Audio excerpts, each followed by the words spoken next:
दिन की तरह आज की भी क्लास आपकी यूपीपी के बेस पर है और इसमें सामान्य जानकारी और हिंदी के 75 क्वेश्चन सम्मिलित किए गए हैं।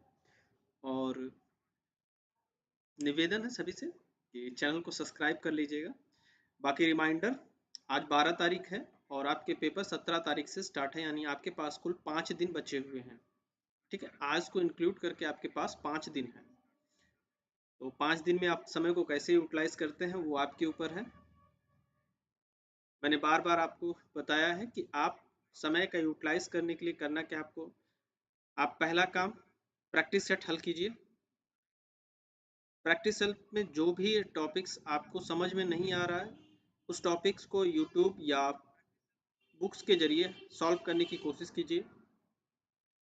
आप कोशिश करेंगे तो सब कुछ संभव है, क्योंकि आपने सुना ही होगा कि जो अब तो कुएं का समय नहीं रहा, लेकिन कुएं से पानी जब निकाला जाता था तो रस्सी जो है बार बार उस सीमेंट या पत्थर की जो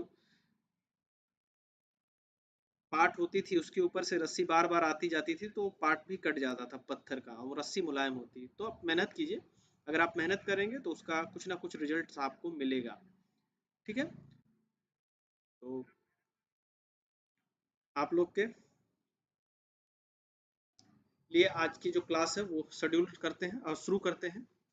ठीक है, दोबारा आपको रिमाइंड कर देते हैं, आज की क्लास में सामान्य जानकारी और हिंदी के 75 प्रश्न हमने सम्मिलित किए हैं और उन 75 प्रश्नों में से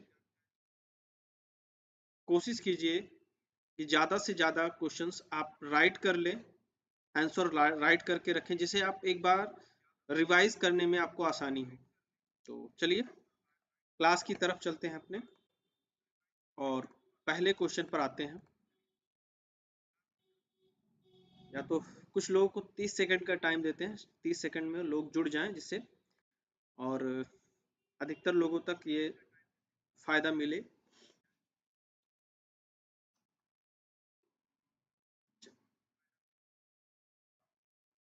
अगर किसी फ्रेंड को आप यूट्यूब पे अपना चैनल रिकमेंड करना चाहते हैं तो @OKInfinity सर्च करने को बोलिए। सर्च करने पर आपका कोचिंग का लोगो आ जाएगा और उसी पर क्लिक करके चैनल को सब्सक्राइब कर सकते हैं। जिसान बेस्ट गया, और हाँ, आप लोग के लिए भी फायदेमंद चीज़, मेरे लिए भी फायदेमंद चीज़ रहा जो हमने ये प्रैक्टिस सेट किया। हिंदी के प्रैक्टिस सेट से लगभग 5-6 क्वेश्चन जो हम लोगों ने 8-10 प्रैक्टिस सेट किए हैं उसमें से, और सामान्य अध्ययन के जो 7 से 10 प्रैक्टिस सेट वो भी हुए हैं, तो उस सभी में से लगभग 8 से 10 क्वेश्चन आर में आपके आए हुए थे। एडजेक्टिव जो हमने यहाँ क्वेश्चन किया था, जैसे एक क्वेश्चन आपने किया होगा चरकुला नृत्य का, तो चरकुला नृत्य का पूरा पोर्शन ही उठा के उसने एडजेक्टिव जो हमने यहाँ किया था सेम ऐसा ही वहाँ पे आया हुआ था। चलिए ज़्यादा समय नहीं लेते हैं आप लोग का और चलते हैं पहले क्वेश्चन की तरफ। आपका पहला क्वेश्चन है, किस शहर को अभी तक राष्ट्रीय राजधानी क्षेत्र में सम्मिलित नहीं किया गया है? किस शहर को अभी तक राष्ट्रीय राजधानी क्षेत्र में सम्मिलित नहीं किया गया है? ठीक है, क्वेश्चन को याद रखिएगा, क्वेश्चन 2021 के क्वेश्चन पेपर पर आधारित है, तो उसको ध्यान में रखिएगा। तो किस शहर को अभी तक राष्ट्रीय राजधानी क्षेत्र में सम्मिलित नहीं किया गया है? तो आपके ऑप्शन हैं जिंद, करनाल, अलीगढ़ या मुजफ्फरनगर। क्या सही होगा? किस शहर को अभी तक राष्ट्रीय राजधानी क्षेत्र में सम्मिलित नहीं किया गया है?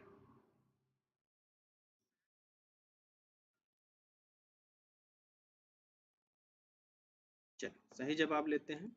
तो इस प्रश्न का सही जवाब है अलीगढ़ को राष्ट्रीय राजधानी क्षेत्र में अभी तक सम्मिलित नहीं किया गया है। आपने एनसीआर का नाम सुना होगा, नेशनल कैपिटल रीजन। ठीक है, ये दिल्ली में है या दिल्ली के आसपास जो अदर स्टेट हैं उनकी कुछ जिले को एनसीआर में सम्मिलित कर लिया गया है।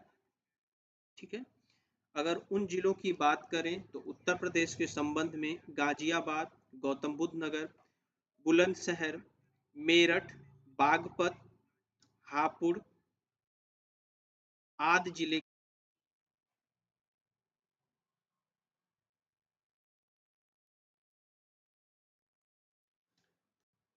लखनऊ में उत्तर प्रदेश गवर्नमेंट ने भी दिल्ली एनसीआर के तर्ज पर लखनऊ में भी एनसीआर स्टेट कैपिटल रीजन यानी एससीआर की घोषणा की है और उसमें सम्मिलित जो जिले हैं वो बाराबंकी है, ठीक है। अभी तक सम्मिलित जो जिला किया गया है वो बाराबंकी और कानपुर के दो जिलों को मिलाकर एससीआर का गठन किया जाएगा, ठीक है। तो उस पर अभी पूरी चर्चा उत्तर प्रदेश गवर्नमेंट ने की है, जल्द ही हो सकता है एससीआर लागू भी हो जाएगा। चलिए क्वेश्चन नंबर 2, वर्तमान में उत्तर प्रदेश राज्य में कितने ग्राम पंचायतें हैं? वर्तमान में उत्तर प्रदेश राज्य में कितने ग्राम पंचायतें हैं? आपके ऑप्शन है 25,000, 32,000, 42,000 या 52,000। वर्तमान में उत्तर प्रदेश राज्य में कितनी ग्राम पंचायतें हैं? लगभग 25,000, लगभग 32,000, लगभग 42,000 या लगभग 52,000। चलिए सही जवाब लेते हैं। तो इसका सही जवाब है 52,000 ग्राम पंचायतें उत्तर प्रदेश राज्य में हैं।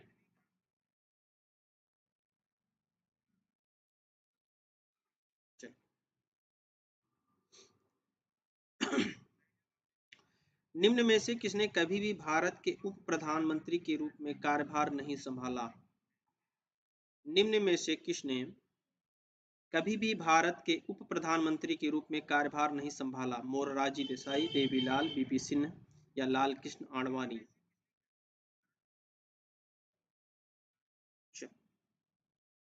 तो सही जवाब लेते हैं बीपी सिंह, जो स्वतंत्र भारत के 8वें प्रधानमंत्री थे, ठीक है। उन्होंने कभी भी उप प्रधानमंत्री के रूप में कार्यभार नहीं संभाला है, ठीक है। बीपी सिंह के बारे में बात करें तो ये उत्तर प्रदेश के मुख्यमंत्री भी रह चुके हैं, उत्तर प्रदेश के मुख्यमंत्री भी रह चुके हैं ये, ठीक है। चलिए क्वेश्चन नंबर 4, सामान्य संतुलन सिद्धांत किसने प्रतिपादित किया? सामान्य संतुलन सिद्धांत किसने प्रतिपादित किया? J.M.. Keynes, Lian walrus, David Ricardo या एडम स्मिथ। चलिए सही जवाब लेते हैं। तो सही जवाब है लियान वालरस ने सामान्य संतुलन का सिद्धांत प्रतिपादित किया था। चलिए क्वेश्चन नंबर 5, भारत के राष्ट्रपति के पद के लिए कौन शपथ दिलाता है? भारत के राष्ट्रपति के पद के लिए कौन शपथ दिलाता है? भारत के गवर्नर जनरल, भारत के मुख्य न्यायाधीश, भारत के प्रधानमंत्री या भारत के उपराष्ट्रपति। सही जवाब दीजिए क्या होगा। क्वेश्चन नंबर 5, भारत के राष्ट्रपति के पद के लिए कौन शपथ दिलाता है? भारत के गवर्नर जनरल, भारत के मुख्य न्यायाधीश, भारत के प्रधानमंत्री या भारत के उपराष्ट्रपति। चलिए सही जवाब लेते हैं। तो भारत के राष्ट्रपति को शपथ दिलाता है भारत का मुख्य न्यायाधीश, ठीक है। अब कभी पूछ ले मुख्य न्यायाधीश को कौन दिलाएगा, तो मुख्य न्यायाधीश को दिलाता है कौन? राष्ट्रपति, ठीक है। मुख्य न्यायाधीश को शपथ दिलाता है राष्ट्रपति, ठीक। प्रधानमंत्री की अगर बात करेगा तो प्रधानमंत्री के भी राष्ट्रपति, उपराष्ट्रपति की बात करेगा तो उपराष्ट्रपति भी राष्ट्रपति, ठीक है। राष्ट्रपति का आपने देख ही लिया। भारत का मुख्य न्यायाधीश यदि मुख्यमंत्री पूछ लेता है, कभी मुख्यमंत्री पूछता है तो मुख्यमंत्री का राज्यपाल और उच्च न्यायालयों के न्यायाधीश का तो भी राज्यपाल, ठीक है। याद रखिएगा भारत के राष्ट्रपति को कौन दिलाता है? मुख्य न्यायाधीश, मुख्य न्यायाधीश को राष्ट्रपति, भारत के प्रधानमंत्री को राष्ट्रपति, उपराष्ट्रपति को राष्ट्रपति, राज्यों की बात करें तो राज्यों के मुख्यमंत्री को राज्यपाल, और राज्यों के उच्च न्यायालय के न्यायाधीश को भी राज्यपाल। क्वेश्चन नंबर 6, निम्नलिखित में से किसने संप्रभुता के अद्वैत सिद्धांत दिए हैं? निम्नलिखित में से किसने संप्रभुता के अद्वैत सिद्धांत दिए थे? ऑस्टिन, डार्विन, अरस्तु या मार्क्स? सही जवाब ले लेते हैं तो ऑस्टिन। ठीक है। क्वेश्चन नंबर 7, निम्नलिखित घटनाओं का उनके काल क्रमानुसार सही क्रम क्या है? निम्नलिखित घटनाओं का उनके काल क्रमानुसार सही क्रम क्या है? भारत छोड़ो आंदोलन, शिमला सम्मेलन, पूना समझौता या cabinet mission? Zeeshan B, Zeeshan जब भी किसी भी कीजिए कि उसके आगे उसका क्वेश्चन नंबर आप एक बार मेंशन कर दीजिए, जिससे हमको भी आइडिया रहे कि आपने किसका जवाब दिया है।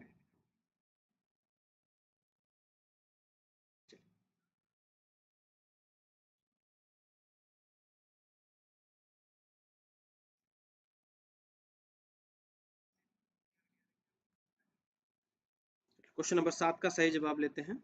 तो पहला था पूना समझौता। ठीक, पहला था पूना समझौता, दूसरा हुआ भारत छोड़ो आंदोलन, तीसरा हुआ शिमला सम्मेलन और चौथा हुआ कैबिनेट मिशन। तो याद रखिए, पूना समझौता, भारत छोड़ो आंदोलन, शिमला सम्मेलन और कैबिनेट मिशन। ठीक, तो इस आधार पे सही जवाब है सी। चलिए क्वेश्चन नंबर 8, वर्ष 1917 में महात्मा गांधी द्वारा चंपारण से कौन सा आंदोलन शुरू किया गया था? वर्ष 1917 में महात्मा गांधी द्वारा चंपारण से कौन सा आंदोलन शुरू किया गया था? सत्याग्रह, असहयोग आंदोलन, भारत छोड़ो आंदोलन या स्वदेशी आंदोलन? वर्ष 1917 में महात्मा गांधी द्वारा चंपारण से कौन सा आंदोलन शुरू किया गया था? सत्याग्रह, असहयोग आंदोलन, भारत छोड़ो आंदोलन या स्वदेशी आंदोलन? चलिए सही जवाब ले लेते हैं। तो 1917 में सत्याग्रह आंदोलन बिहार के चंपारण से किसानों को अंग्रेजों के बागान मालिकों द्वारा प्रताड़ित किए जाने के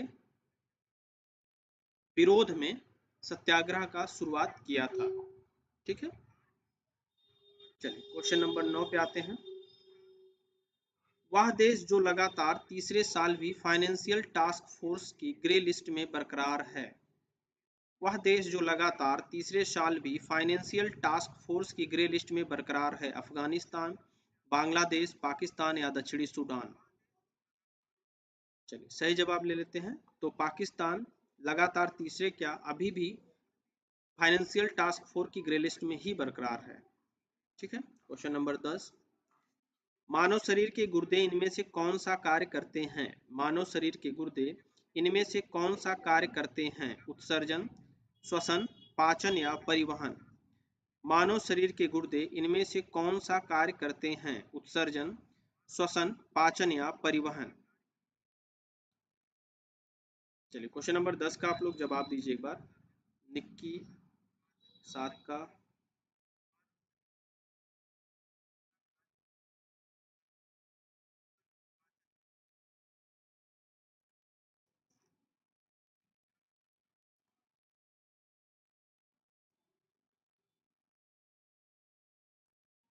क्वेश्चन नंबर 10 का सही जवाब लेते हैं। तो सही जवाब है, मानव शरीर के गुर्दे क्या करते हैं? उत्सर्जन का कार्य करते हैं। ठीक है। अब शरीर में गुर्दे की जगह ऊपर उसने किडनी लिख दे, इसी का अंग्रेजी नाम है। ठीक है। बिक लिख दे। ठीक है, बिक, किडनी। तो याद रखिएगा तीनों नाम एक ही हैं। और क्या करते हैं ये मनुष्य के शरीर में नाइट्रोजन पदार्थ जो होते हैं उनको बाहर निकालने का काम करते हैं। ठीक है।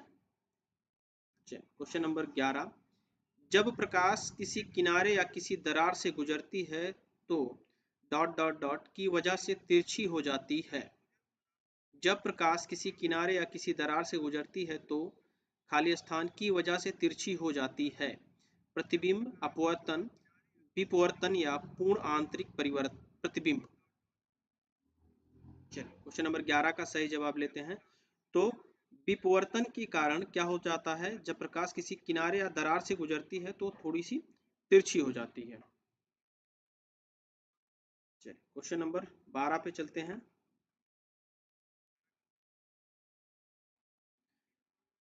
मरुस्थल में मरीचिका या मृग तृष्णा बनने का मुख्य कारण क्या है?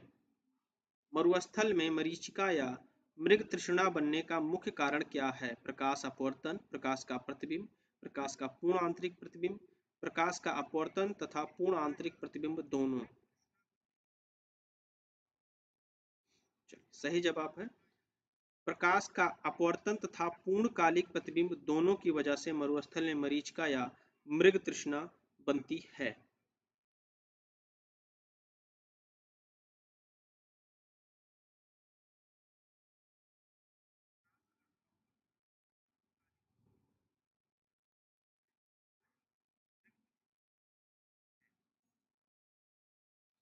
चलिए क्वेश्चन नंबर 13। ए सॉरी FORTRAN का प्रयोग के लिए नहीं होता है। FORTRAN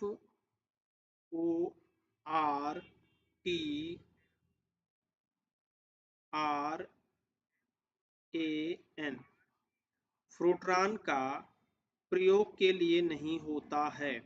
चित्र बनाने के लिए या गणित संगणना के लिए। यहाँ याद रखिएगा फ्रोट्रॉन का प्रयोग नहीं होता है चित्र बनाने के लिए या गणित संगणना के लिए। तो सही जवाब है एक और दो दोनों नहीं होता है। फ्रोट्रॉन क्या है? एक कंप्यूटर लैंग्वेज है, प्रोग्रामिंग लैंग्वेज है, ठीक है, जिसका विकास IBM इंटरनेशनल बिजनेस मशीन, इसका फुल फॉर्म है, IBM ने फ्रोट्रॉन को विकसित किया था। ठीक है, ये जैसे अन्य programming language C++, Pascal, BASIC, JavaScript होती हैं, ऐसी एक प्रोग्रामिंग लैंग्वेज है। चलिए क्वेश्चन नंबर 14। टेलीविजन का आविष्कार किसने किया था? टेलीविजन का आविष्कार किसने किया था? माइकल फेराडे, जोसेफ हेनरी, अब्बे कॉसली या जॉन बेयर्ड? टेलीविजन का आविष्कार किसने किया था? माइकल फेराडे, जोसेफ हेनरी, अब्बे कॉसली या जॉन बेयर्ड? चलिए सही जवाब लेते हैं।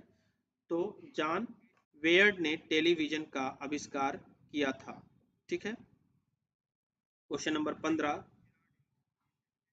वॉलीबॉल की एक टीम में कितने खिलाड़ी होते हैं? वॉलीबॉल की एक टीम में कितने खिलाड़ी होते हैं? 2, 4, 6 या 5? तो वॉलीबॉल के एक टीम में कुल खिलाड़ियों की संख्या होती है 6, यानी 6 A टीम से और 6 B टीम से, दोनों टीम से 6 खिलाड़ी खेलते हैं। चलिए क्वेश्चन नंबर 16। निम्नलिखित का मिलान कीजिए। मंदिर और भगवान, एक तरफ मंदिर है, दूसरी तरफ उससे संबंधित भगवान है।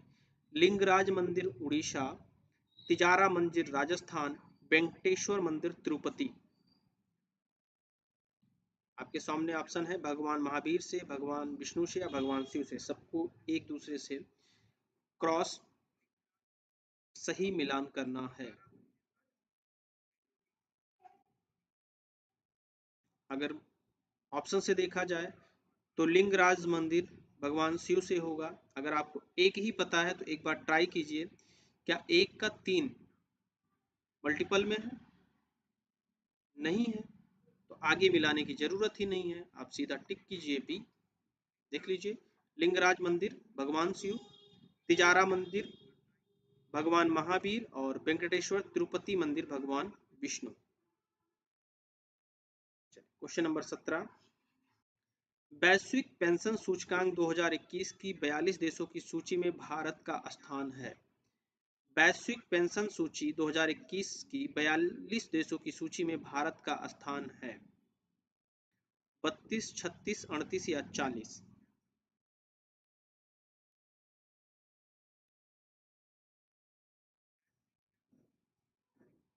सही जवाब लेते हैं तो भारत का स्थान है 40वां।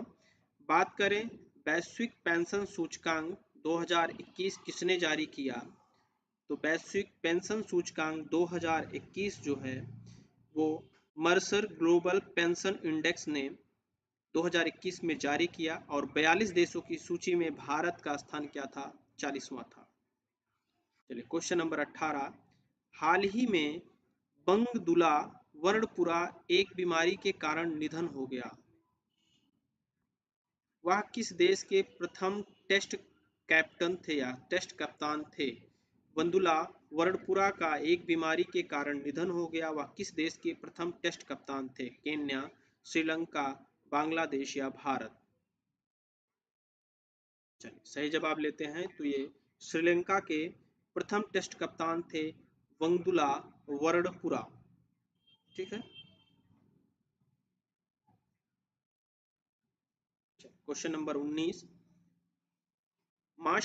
मसमई गुफा में जियोरिसा मसमईन्स नामक एक सूक्ष्म घोंघे की प्रजाति की खोज की गई है, यह गुफा किस राज्य में स्थित है।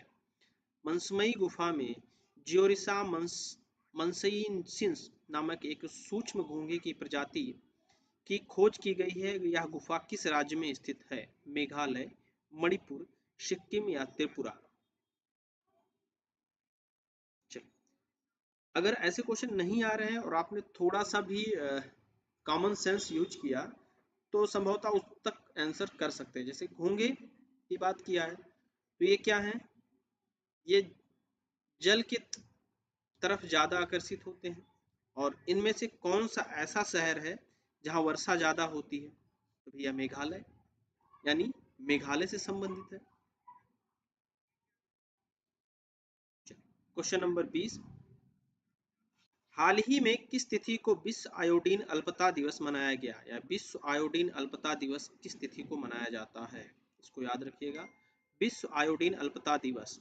चलिए क्वेश्चन नंबर 20 का सही जवाब लेते हैं तो 21 अक्टूबर को वैश्विक आयोडीन अल्पता विकार निवारण दिवस के रूप में मनाया जाता है और ये कौन करता है, WHO वर्ल्ड हेल्थ ऑर्गेनाइजेशन के जो 54 देश हैं, 54 कंट्रीज या 54 देश हैं, ये मनाते हैं। ठीक है, क्वेश्चन नंबर 21, अगस्त 2018 में भारत भारती सम्मान से पुरस्कृत साहित्यकार कौन हैं, रमेश चंद्र शाह, डॉक्टर आनंद प्रकाश दीक्षित, डॉक्टर रामचंद्र शुक्ल और जयप्रकाश करदम। सही जवाब क्या होगा एक बार देखिए,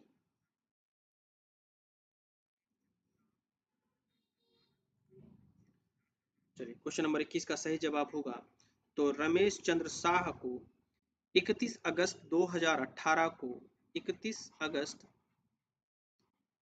2018 को भारत भारती सम्मान से पुरस्कृत किया गया है। ठीक है, नेक्स्ट क्वेश्चन पे आते हैं। क्वेश्चन नंबर 22, मुख्यमंत्री रोशन आपके द्वार योजना किस राज्य सरकार की योजना है, मुख्यमंत्री रोशन आपके द्वार किस राज्य सरकार की योजना है, मुख्यमंत्री रोशन आपके द्वार किस राज्य सरकार की योजना है। आपके ऑप्शन है मिजोरम, उत्तर प्रदेश, मध्य प्रदेश या बिहार। चलिए फटाफट जवाब दीजिए।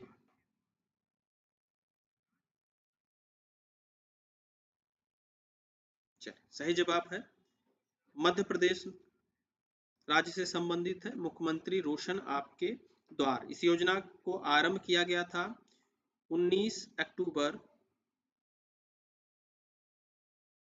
2021 को। ठीक है, और इस योजना में जो दिव्यांग हैं, वृद्ध हैं या शारीरिक रूप से अक्षम हैं और गरीब आदिवासी हैं, उनके घर तक योजनाओं का लाभ पहुंचाने के लिए इस योजना का उद्घाटन किया गया या इस योजना को लाया गया। चलिए क्वेश्चन नंबर 23, निम्नलिखित में से किस सोशल मीडिया कंपनी पर ब्रिटेन के प्रतिस्पर्धा नियामक ने $6.94 करोड़ का जुर्माना लगाया। व्हाट्सएप, फेसबुक, ट्विटर या इंस्टाग्राम। निम्नलिखित में से किस सोशल मीडिया कंपनी पर ब्रिटेन के प्रतिस्पर्धा नियामक ने $6.94 करोड़ का जुर्माना लगाया? व्हाट्सएप, फेसबुक, ट्विटर या इंस्टाग्राम। चलिए सही जवाब लेते हैं। तो फेसबुक पर $6.94 करोड़ रुपए का जुर्माना ब्रिटेन के प्रतिस्पर्धा नियामक ने लगाया।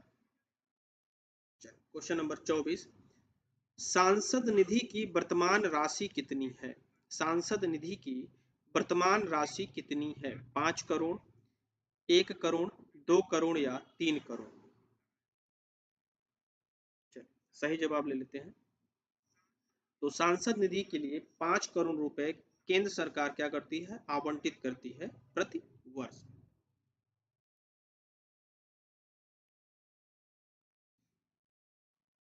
Question number 25, doctor of the east नामक प्रसिद्ध पुस्तक की लेखिका कौन है? डॉक्टर ऑफ द ईस्ट नामक प्रसिद्ध पुस्तक की लेखिका कौन है? बेनजीर भुट्टो, अनीता देसाई, अरुंधति राय या मेधा पाटकर? मेधा पाटकर। चलिए सही जवाब ले लेते हैं। तो बेनजीर भुट्टो पाकिस्तान की पूर्व मुख्यमंत्री डॉक्टर ऑफ द ईस्ट नामक पुस्तक की लेखिका हैं।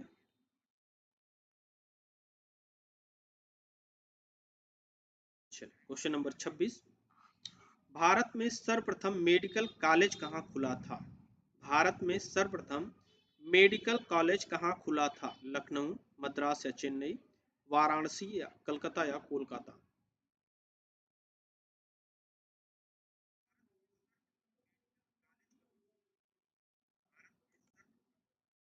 भारत में सर्वप्रथम मेडिकल कॉलेज कहाँ खुला था? चलिए सही जवाब ले लेते हैं। तो लखनऊ में सर्वप्रथम मेडिकल कॉलेज खुला था। ठीक है,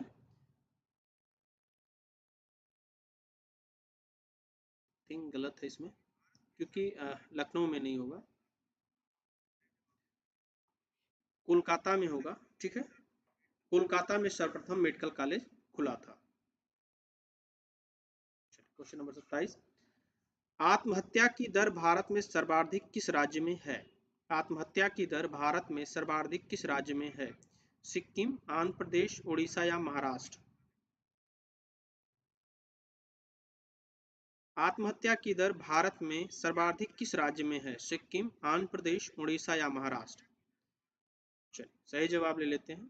तो सिक्किम राज्य में आत्महत्या की दर सर्वाधिक है। क्वेश्चन नंबर 28, हाल ही में किस बैंक ने अपनी 51 शाखाओं को बंद करने की घोषणा की? हाल ही में किस बैंक ने अपनी 51 शाखाओं को बंद करने की घोषणा की? Bank of Baroda, bank of Travancore, bank of Maharashtra या इनमें से कोई नहीं? चलिए तो सही जवाब ले लेते हैं। तो इसका सही जवाब है बैंक ऑफ महाराष्ट्र ने अपनी 51 शाखाओं को अक्टूबर 2018 में बैंक बंद कर दिया। ठीक है, चलिए क्वेश्चन नंबर 29, अधिवर्ष या लीप ईयर का जनक इनमें से किसे माना जाता है? अधिवर्ष या लीप ईयर का जनक इनमें से किसे माना जाता है? नक्षत्रवेत्ता सोसिजेंस, पोप ग्रोगरी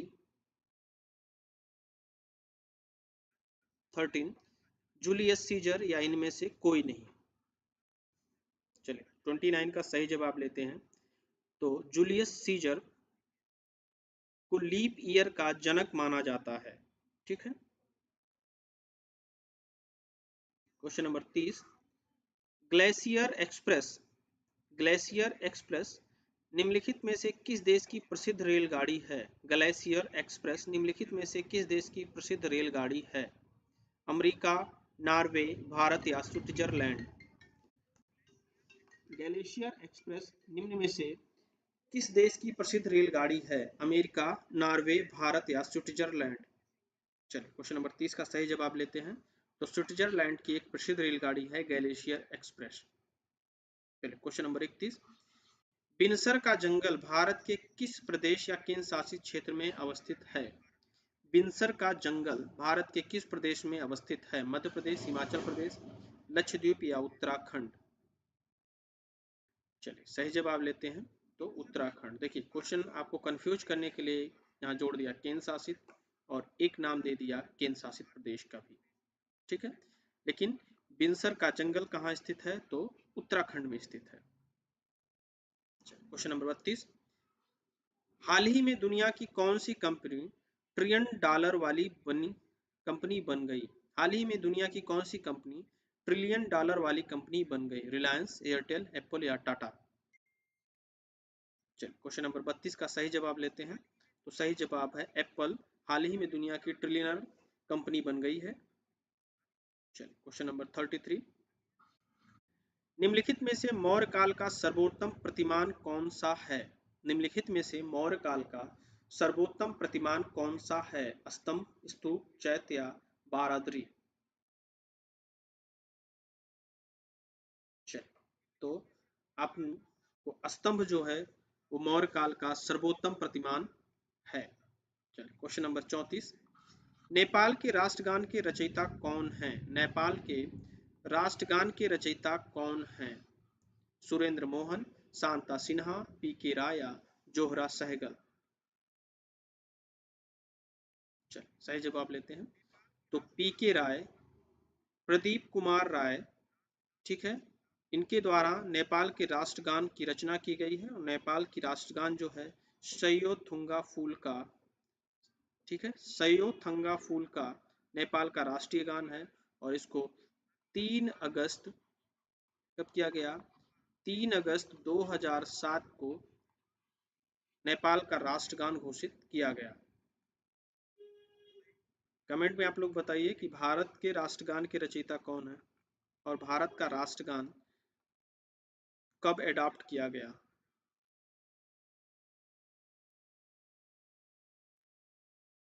नेक्स्ट आते हैं क्वेश्चन नंबर 35, राजनैतिक प्रजातंत्र का तात्पर्य उस जीवन विधा से है जो जीवन में सैद्धांतिक रूप से उदारता, समानता और भ्रातृत्व को स्वीकारती है, या किसका कथन है?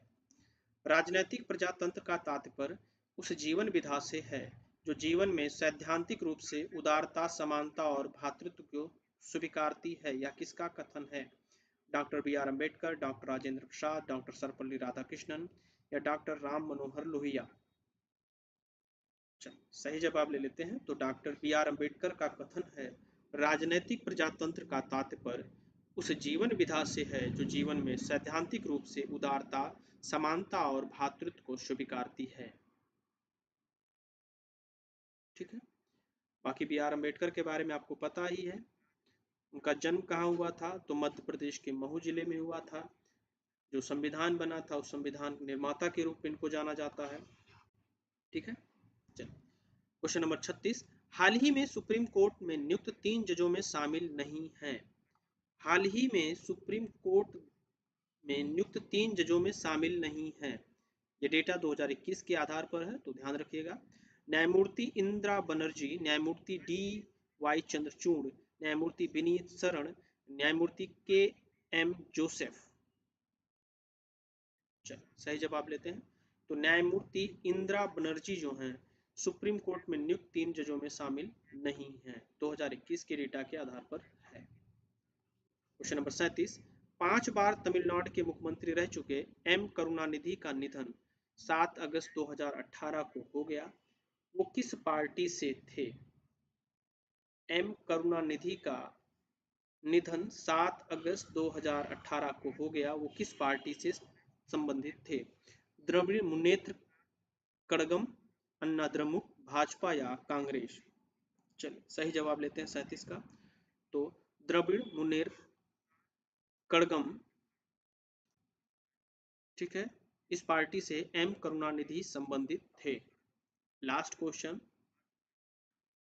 घूमर लोक नृत्य है, घूमर लोक नृत्य है बिहार का, राजस्थान का, मध्य प्रदेश का या छत्तीसगढ़ का? देखिए जितने प्रैक्टिस सेट हमने किए हैं उस सारे प्रैक्टिस सेट में लोक नृत्य जरूर पूछा है। तो पेपर देने के पहले मैं फिर आपसे रिकमेंड करूंगा कि जो भी ट्रेंडिंग लोक नृत्य हैं उन सभी को आप देख के जाइएगा। ठीक है, वो कहाँ से, किस राज्य से संबंधित है? उत्तर प्रदेश के संबंध में भी अलग अलग, जैसे ब्रज भाषा, सॉरी ब्रज क्षेत्र, अवध क्षेत्र, इन सभी क्षेत्रों में अलग अलग लोक नृत्य और लोक गायन प्रसिद्ध है। तो एक बार उसको देख के जाइएगा। बाकी कोशिश है कि 16 तारीख को कुछ चीजें टॉपिक वाइज पूरा दिन हम कवर करेंगे। 16 तारीख में कोशिश हमारी पूरी होगी। चलिए, सही जवाब लेते हैं। घूमर लोक नृत्य किस राज्य से संबंधित है? तो सही जवाब है घूमर राजस्थान राज्य से संबंधित है। चलिए नेक्स्ट पे आते हैं, सामान्य हिंदी के लिए।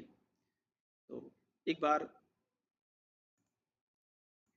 सभी से निवेदन है कि चैनल को सब्सक्राइब कर लीजिएगा और शेयर भी कर दीजिए, चैनल को लाइक भी करिए। बाकी आंसर को आप कमेंट करते रहिए। जब आप आंसर का कमेंट आप करते हैं तो थोड़ा सा हमको भी मोटिवेशन मिलता है कि हाँ लोग लाइव देख रहे हैं। बाकी देखने तो ठीक है, आप देखिए, कोई दिक्कत नहीं, आपकी इच्छा है, कमेंट कीजिए ना कीजिए, बट सब्सक्राइब और शेयर जरूर कीजिएगा। आपका सब्सक्राइब और शेयर मेरे लिए बहुत बहुमूल्य है। अभी के लिए चैनल ग्रो कर रहा है, तो ग्रोथ हुआ टाइमिंग में आपके सब्सक्राइब और आपका लाइक हमारे चैनल को ग्रोथ देता है और हमको एक मोटिवेशन मिलता है कि हम प्रतिदिन आपके लिए नए कंटेंट आपकी परीक्षा के दृष्टि से लाते रहें।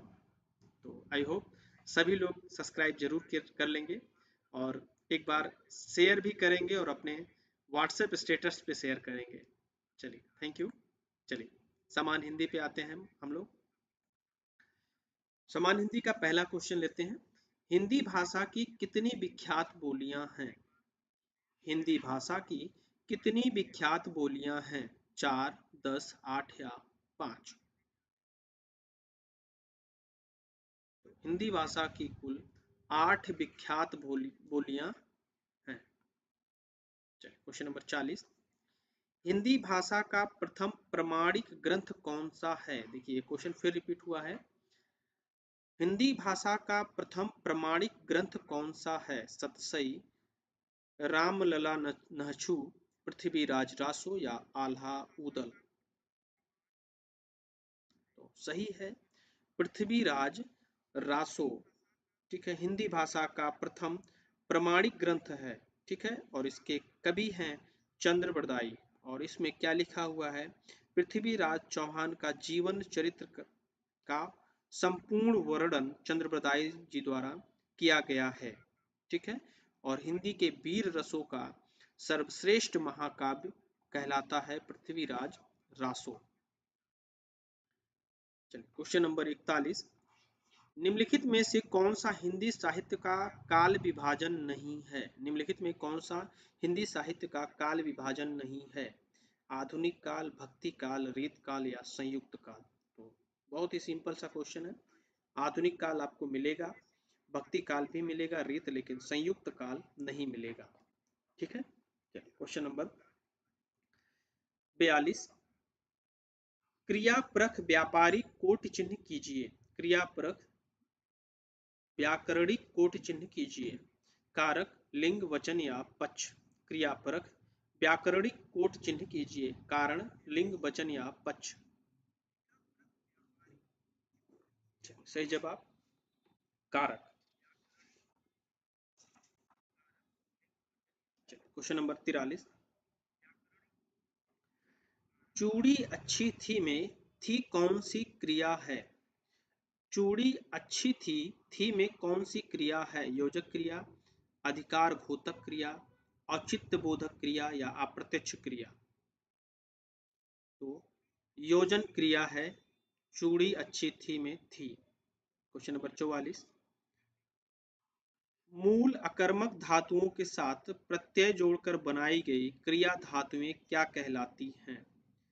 मूल अकर्मक धातुओं के साथ प्रत्यय जोड़कर बनाई गई क्रिया धातु क्या कहलाती है? संयुक्त धातु, द्विकर्मक धातु, साधित सकर्मक धातु या समस्त धातु? चलिए 44 का सही जवाब है साधित सकर्मक धातु। Question number 45। सारंग ले सारंग चल कई सारंग की ओट, सारंग झीनो पाई के सारंग गई सारंग कई गई चोट, उक्त पद में कौन सा अलंकार विद्यमान है? रिपीट करते हैं। सारंग ले सारंग चल, कई सारंग की ओट, सारंग झीनो पाई के, सारंग कई गई चोट। उक्त पद में कौन सा अलंकार विद्यमान है? उत्प्रेक्षालंकार, श्लेष अलंकार, यमक अलंकार या रूपक अलंकार? क्या होगा? एक बार आप जवाब दीजिए, बाकी मैं तो जवाब आपको दूंगा ही। 45 का सही जवाब लेते हैं, तो सही जवाब है यमक अलंकार। ठीक है। सारंग लय सारंग चल, कई सारंग की ओट, सारंग झीनो पाई के, सारंग कई गई चोट। क्वेश्चन नंबर नेक्स्ट पे आते हैं। Question number 46। जुगुप्सा का अस्थाई भाव किस रस से संबंधित है? जुगुप्सा का अस्थाई भाव किस रस से संबंधित है? करुण रस, रौद्र रस, विभत्स रस या अद्भुत रस?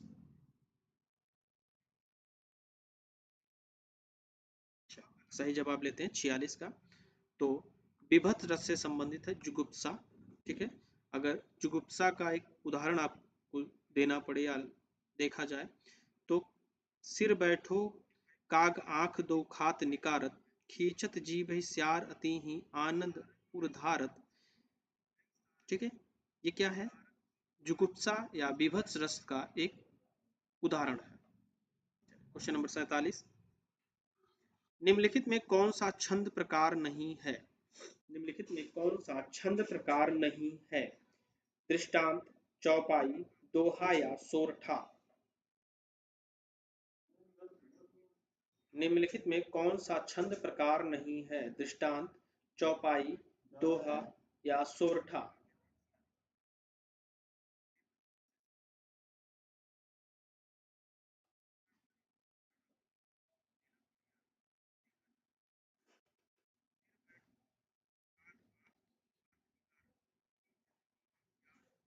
चलिए सही जवाब लेते हैं 47 का। तो सही जवाब है दृष्टांत। Question number 48। दीर्घ संधि, गुण संधि, वृद्धि संधि, यण संधि व अयादि संधि के किस मूल भेद के अंतर्गत सन्निहित हैं? दीर्घ संधि, गुण संधि, वृद्धि संधि, यण संधि, ये किस संधि के अंतर्गत आते हैं? ये पूछ रहा है। आपके ऑप्शन है व्यंजन, स्वर या विसर्ग, उपयुक्त में कोई नहीं। चलिए सही जवाब लेते हैं। तो ये स्वर संधि के अंतर्गत आते हैं। स्वर संधि के वेद हैं दीर्घ संधि, गुण संधि, वृद्धि संधि, यण संधि और अयादि संधि। चलिए क्वेश्चन नंबर 49 और 50। उपयुक्त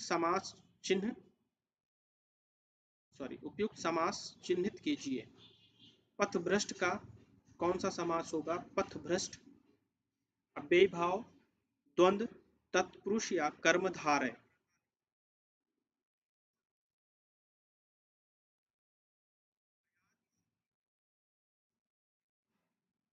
49 का सही जवाब लेते हैं। तो 49 का सही जवाब है तत्पुरुष समास होगा पथभ्रष्ट में। Question number 50। अष्टाध्यायी बाहुव्रीहि में द्विगु कर्मधारय या तत्पुरुष? अष्टाध्यायी में कौन सा समास होगा? बाहुव्रीहि, द्विगु कर्मधारय या तत्पुरुष? चलिए सही जवाब लेते हैं। तो सही जवाब है द्विगु। Question number 51। सुमित्रानंदन पंत को किस कृति पर ज्ञानपीठ पुरस्कार मिला? सुमित्रानंदन पंत को किस कृति पर ज्ञानपीठ पुरस्कार मिला? स्वर्णधूलि, लोकायतन, युगवाणी या चिदांबरा? सही जवाब लेते हैं। तो सुमित्रानंदन पंत को चिदांबरा लेखन पर ज्ञानपीठ पुरस्कार मिला। Question number 52। ब्रज भाषा का विकास किस अपभ्रंश से हुआ है? ब्रज भाषा का विकास किस अपभ्रंश से हुआ है? सौरसैनी, पैचासी, मागधी या अर्धमागधी? क्वेश्चन नंबर 52 का सही जवाब लेते हैं।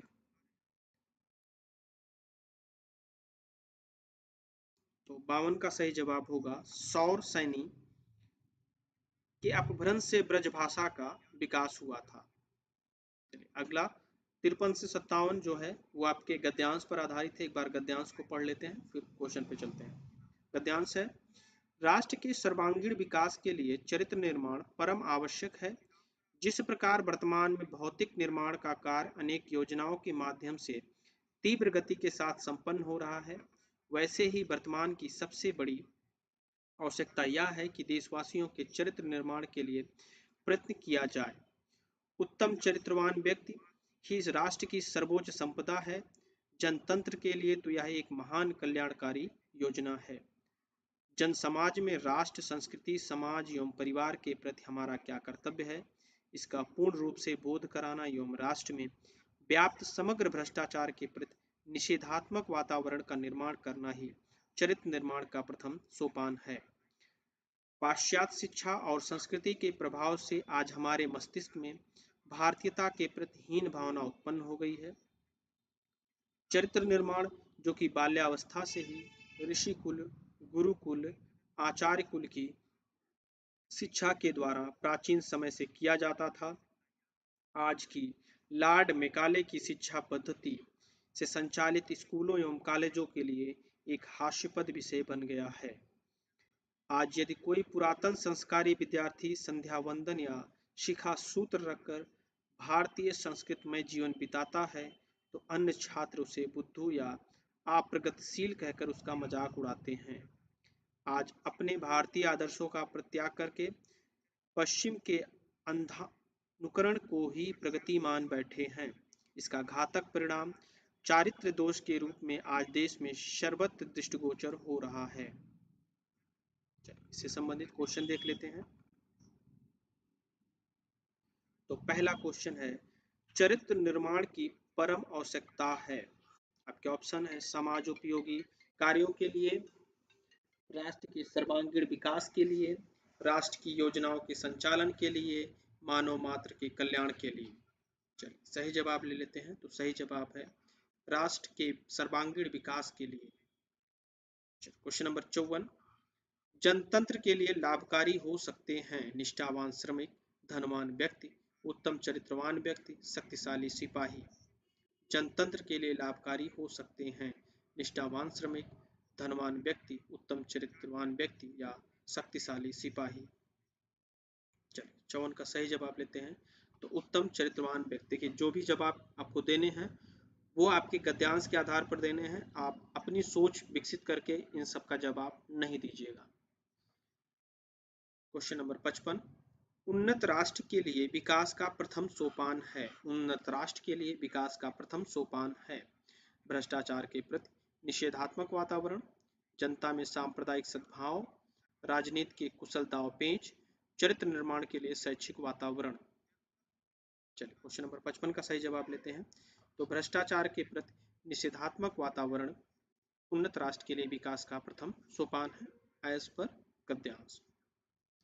क्वेश्चन नंबर 56, अप्रगतिशील रूप में मजाक उड़ाया जाता है जो पाश्चात्य संस्कृति को हृदय में अपनाता है, सत्संग में अधिक समय नहीं बिताता, धार्मिक वातावरण में जीवन बिताता है, भारतीय संस्कृति में जीवन बिताता है।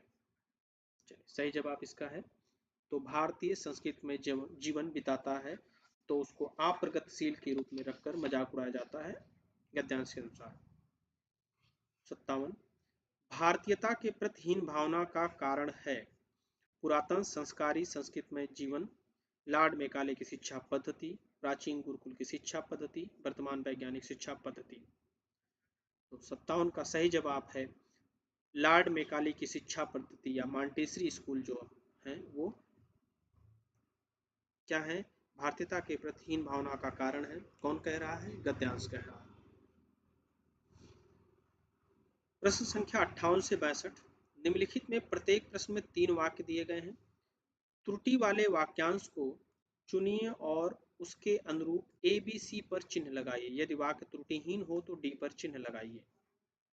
58, रामचरितमानस भक्ति काल की सर्वश्रेष्ठ रचना मानी जाती है, कोई त्रुटि नहीं। क्या सही है इसमें 58 में? चलिए सही जवाब लेते हैं। रामचरितमानस भक्ति काल की सबसे सर्वश्रेष्ठ जो लिखा है, यहाँ पर श्रेष्ठतम लिखा हुआ है, क्या होगा यहाँ पर? श्रेष्ठ कर दिया जाए तो ये सही हो जाएगा। ठीक। क्वेश्चन नंबर 59, ठंड के दिनों में प्रातः काल के समय सर्दी काफी बढ़ जाती है, कोई त्रुटि नहीं। क्या सही होगा 59 में? ठीक है, तो 59 में प्रातः काल के समय में त्रुटि है,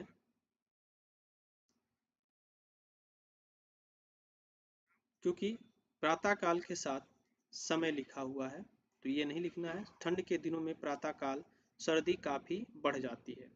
क्यों? क्योंकि प्रातः काल जो है वो खुद में ही समय का एक घोतक है। चलिए क्वेश्चन नंबर 60। जब मोहन सभा स्थल पर पहुंचा तब सभा विसर्जित हो चुकी थी, कोई त्रुटि नहीं। Question number 60। तो सभा समाप्त होती है, विसर्जित नहीं होती है। ठीक। Question number 61। मैं जिस बस से जा रहा था वह बहुत भरी हुई थी, कोई त्रुटि नहीं। 61 में सही है, तो कोई त्रुटि नहीं है, ये पूरा वाक्य सही है। Question number 62। उसने लिखा था कि उसकी दुकान पर शुद्ध गाय का घी मिलता है, कोई त्रुटि नहीं। क्या सही होगा 62 का? तो उसने लिखा था कि उसकी दुकान पर शुद्ध गाय का घी मिलता है में उसकी दुकान पर शुद्ध गाय जो लिखा हुआ है, ये क्या है? एक त्रुटिपूर्ण वाक्य है। ठीक है, इसका सही होगा गाय का शुद्ध घी मिलता है। उसने लिखा था कि गाय का शुद्ध घी मिलता है। क्वेश्चन नंबर 63 से 67। निम्नलिखित में प्रत्येक कहावत के लिए 4 समानार्थक वाक्यांश दिए गए हैं।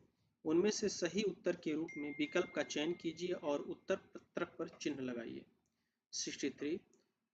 पत्थर को जोक नहीं लगती, सबल का शोषण नहीं होता, मजबूत चीज आसानी से खराब नहीं होती, दो धूर्तों में प्राय टकराव नहीं होता, हठी पर कोई प्रभाव नहीं होता। पत्थर पर जोंक नहीं लगती। चलिए सही जवाब लेते हैं। तो हठी पर कोई प्रभाव नहीं होता।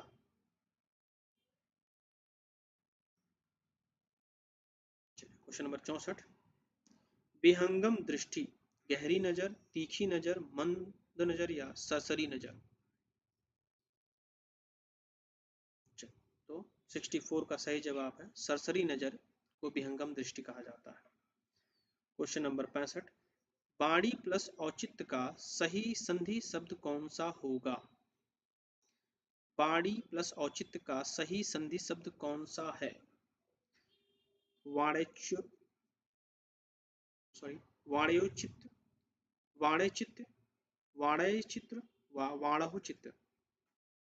चलिए 65 का सही जवाब लेते हैं। तो ए सही है, वाणियोचित। इसमें अगर संधि की बात करें तो कौन सी संधि है? यण संधि है। ठीक है, यण संधि है। Question number 66।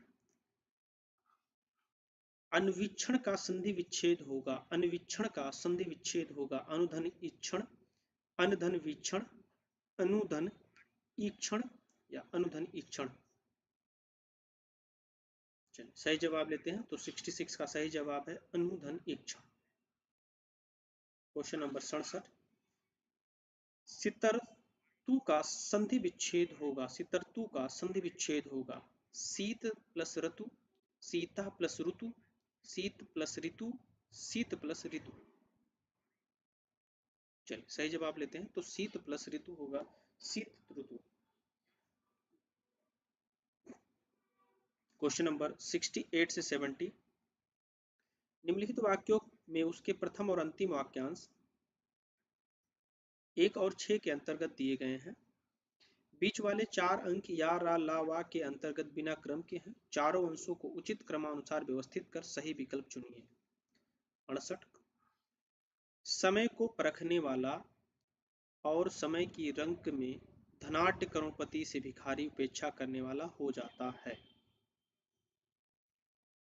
इस क्वेश्चन को सही लय में आपको रखना है जिससे उसका एक सही अर्थ निकलता हो। तो क्वेश्चन नंबर 68 का सही जवाब लेते हैं। तो सही जवाब होगा सी। और रख के एक बार देखते हैं। तो समय को परखने वाला रंक से धनाढ्य और समय की उपेक्षा करने वाला, समय की उपेक्षा करने वाला करोड़पति से भिखारी हो जाता है। ठीक है। क्वेश्चन नंबर 69, भारतीय गांवों के अभी भारत सरकार को सुधार के लिए और राज्य सरकार को बहुत प्रयत्न करना है। तो 69 का सही जवाब ले लेते हैं बी। देखते हैं, भारतीय गांवों के सुधार के लिए अभी भारत सरकार को और राज्य सरकार को बहुत प्रयत्न करना होगा। ठीक है। चलिए क्वेश्चन नंबर 70, समाचार पत्रों में प्रकाशित विज्ञापनों आवश्यक तथा उत्तमोत्तम पदार्थों से द्वारा लोग उपयोगी परिचित होते हैं। चलिए 70 का सही जवाब लेते हैं। सही जवाब है डी। समाचार पत्रों में प्रकाशित विज्ञापनों द्वारा लोग उपयोगी आवश्यक और उत्तमोत्तर पदार्थों से परिचित होते हैं।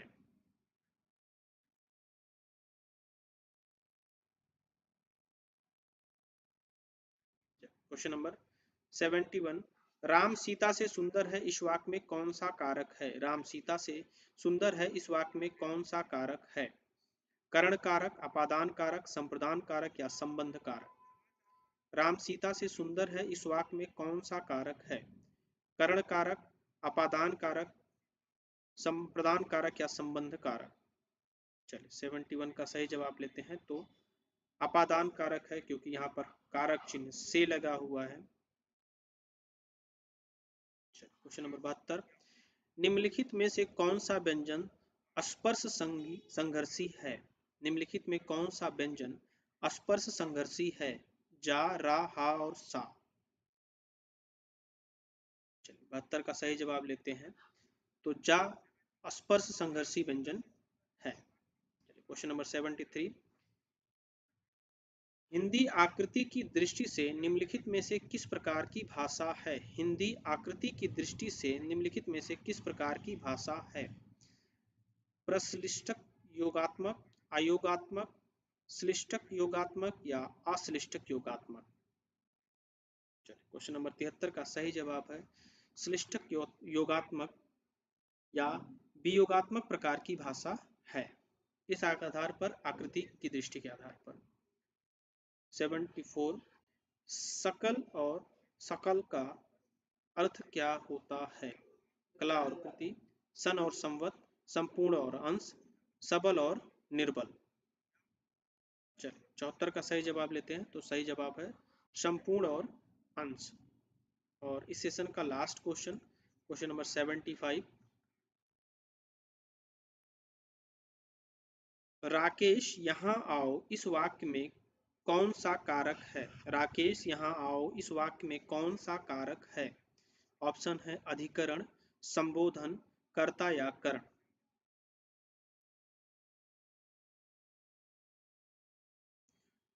तो आपको पहले कहा था कि अगर ये चिन्ह कहीं भी दिख जाए तो आपको कुछ नहीं करना है, संबोधन कारक पे चिन्ह लगा देना है। चलिए इस सेशन का ये लास्ट क्वेश्चन था।